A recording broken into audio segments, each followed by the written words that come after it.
Öncelikle tavukları marine etmek için sosu hazırlayın. Uygun geniş bir kabın içine tuz, süt, kırmızı biber, köri, yumurta ve sarımsağı alıp iyice çırpın.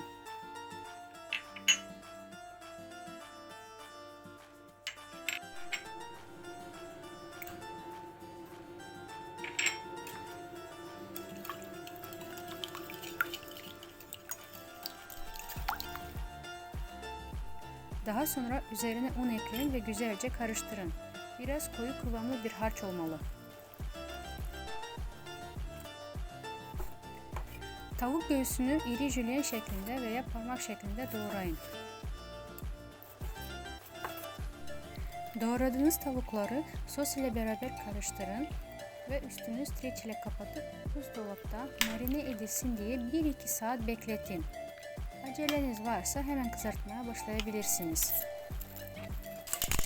O sırada mısır gevreği blenderdan geçirin.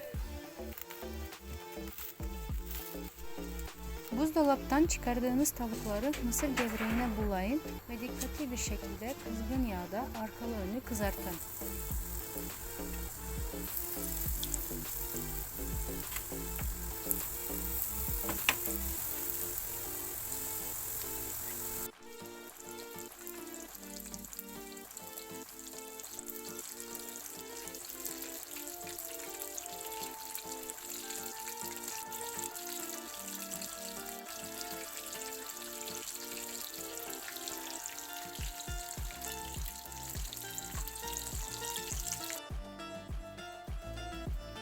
Deneyecek olanlara şimdiden bereketli olsun.